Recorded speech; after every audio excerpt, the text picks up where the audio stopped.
I'm not saying this immediately means catastrophe and that a nuclear war will start, but it should still be a cause for concern for everyone. And these very clocks that are steadily ticking away in this case, it is quite apparent that they should start ticking faster again. Because it is perfectly evident to everyone that these potentials, the total number of warheads, and the deployed delivery systems. These are just strategic methods intended to manage the situation, but they are not sufficient to solve the problem as a whole. But still, it's a way to carefully authenticate each other's underlying intentions, if you will. Not about Europe, but about Trump. After all, there are always rumors circulating in America. Even a simple question, but just why? It is a question, as they often say, with a subtext. Is Donald Trump a positive influence or a negative one for Russia? Trump, the President of the United States of America. And first and foremost, he was elected by the American people. And we treat that choice with respect. Moreover, Trump won, let's be honest, in a tough and grueling battle.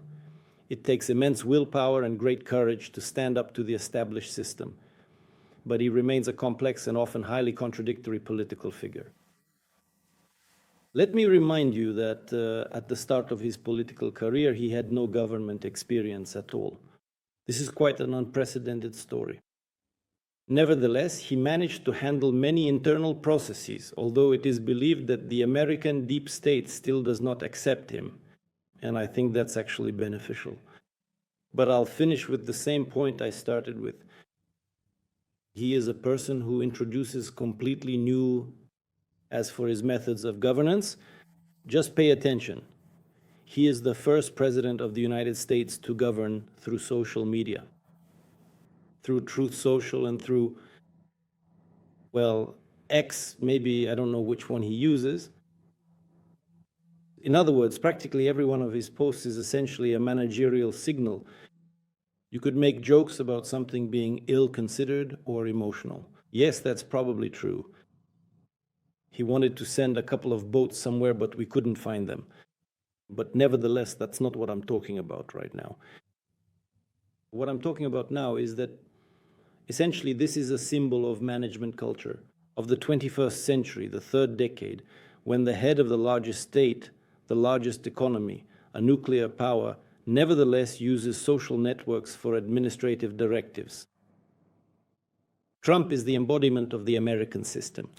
The President of the United States. He is an emotional person, but on the other hand, the very chaos that people often talk about, which his actions supposedly create, that's not entirely true.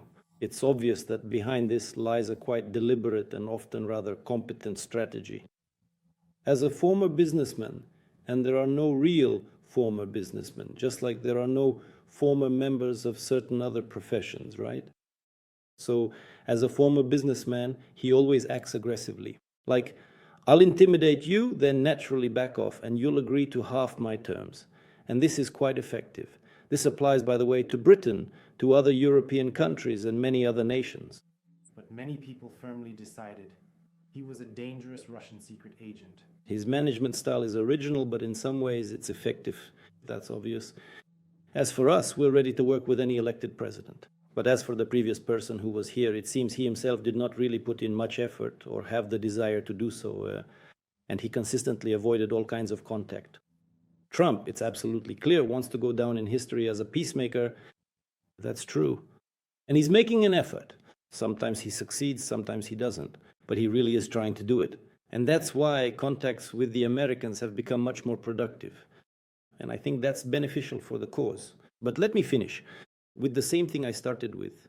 Trump is the very embodiment of the American system. It's clear that the fact of a military victory is very important. And this can be seen by a whole range of indicators. You know this very well since you came from the LBS. You feel it all there too. But it's just as important to think about what will happen afterwards. After all, the goal of victory is to prevent new conflicts. That's absolutely obvious. The goals of the special military operation were initially stated by the president of our country, Vladimir Vladimirovich Putin. They have, in fact, remained practically unchanged since then. There are some nuances, of course, but overall they are as they were. So that is the primary reason why I would like this to happen as soon as possible. Well, X, maybe I do not really know what he is using there. So essentially, what we are looking at is, naturally, we did not live during the Great Patriotic War. I talked a lot with both my grandfathers. I know what happened and how it happened, but still, we didn't witness it. Now we see all of this firsthand. And despite all the differences between what happened then and what is happening now, the main thing remains. Lekya is the same. We are defending our country. We are protecting our loved ones, our closest people, our families, our children, our grandchildren. It was like that back then, and it's the same now. And in this, I see absolute continuity between these events. Even the persistent allegations that he is acting as a secret Russian agent. As for the militia, I agree with you. You know, there have been many conflicts in the history of our country. The question is whether these military actions are truly people's movements. And this, as a rule, is always connected to defending the interests of one's country and one's loved ones. And the militia arises precisely at such times. We had other conflicts as well. I won't name them now. They're all well known, especially during the Soviet Union period. Yes, we were fulfilling our international duty. We helped our friends and partners, but that was still something different. But this is something entirely different. This is the defense of one's own country. And this is forever, just like the heroism of the people who are now fighting for us. Do other countries in Europe surprise you with their behavior? Of their own? You know, Lena, I am completely, but Europe really surprised me. Because Europe, through its own actions, is undermining the foundations of its own existence. It's simply astonishing. The nations of Europe may not like the current Russian political and governmental system or Russia's leaders. That is certainly their right. But when, in order to achieve some personal or essentially specific and narrow-minded political objectives, they destroy the very foundation of their own long-term economic prosperity and well-being just to punish Russia. That is astonishing. Right now in Turku, Finland, don't you feel an urge to capture some footage? Well, we know what happened, both with energy and with the supply of a whole range of other raw materials and goods, agricultural products, with Europe. Prices are rising, inflation is growing. There are a lot of problems, and all just to spite Russia, and on the other hand, to show some kind of solidarity with Ukraine. They haven't achieved anything. The situation is only getting worse. So, in theory, they should come to their senses, as some countries actually did. Those who initially thought that harming themselves, not Russia, but themselves, made no sense. But no, this course continues. In general, I have the feeling that the authorities in Europe, a gang of lunatics has taken over, and they're now leading the European Union. In America, there is the accusation that he is some kind of foreign agent. But now it's some kind of gang of madmen or people who are absolutely inadequate and incompetent, including those responsible for international affairs, as well as the leadership of the European Union, or those who are harming their own countries, the very countries that put them in power. That is, practically every one of his Prime Minister Viktor Orban recently stated that a significant majority of 75% of the population within the European Union is strongly opposed to this policy. This is a comprehensive sociological survey, absolutely open, statistically representative and reliable against, for example, the rapid admission of Ukraine into the EU. But no, for the EU leadership, this means nothing. They just push their own agenda, an agenda that consists of inflicting a strategic defeat on Russia because of the conflict that has arisen, and of course satisfying their own political ambitions. I think that sooner or later all of this will end very sadly. I've been observing the development of Ukrainian statehood for quite a long time now. Frankly speaking, it's a rather sad story. No matter what period it was, back when we still visited each other, whenever I went there were always massive, so to speak, corruption scandals. Everything was bought and sold. Well, in general, I won't even retell all of that now, it's pointless. But now there's yet another, so to speak, stage of all this, what's happening with Tymoshenko and her party. It's clear that the current leader of this political regime is trying to eliminate competitors. Apparently, at some point, she started getting in the way too. They're using corruption-related issues for this purpose, all sorts of different ones. To a large extent, of course, these processes are controlled by states that overall control the situation internally. As is widely and well known, a number of governing bodies in Ukraine were established not without the direct involvement of the United States of America and various European structures. CIA representatives have been actively present and operational for a very long time within various administrative structures in Ukraine. And in fact, they are the ones pulling the strings there. As for the conditions, they are of a public nature. They were first articulated by the president of the Russian Federation when he spoke at the Foreign Ministry Board meeting. Naturally, these conditions were relayed to the American colleagues during the meeting in Anchorage, and they remain unchanged. People often say, well, 95% or 90% has been agreed upon. But there can be no arithmetic calculation here. I will just highlight 3 points. If we talk about the territorial issue, it does indeed exist, and it is truly the most difficult one. For obvious reasons, the Kiev regime perceives all of these developments very painfully, and so does the head of this regime on a deeply personal level, since his legitimate powers have expired, and how things will unfold if such a document is signed for him is unknown. Or rather, most likely he understands this perfectly well. Back in 2021, I wrote an article on this topic. If something like this happens, the Nazis will come and simply hang him.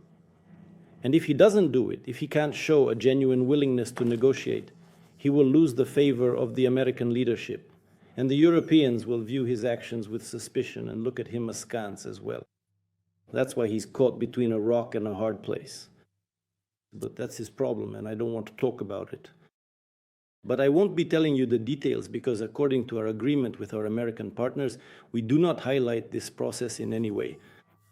The teams are working, the leaders are holding meetings both in the United States and in the Russian Federation under the guidance of the presidents.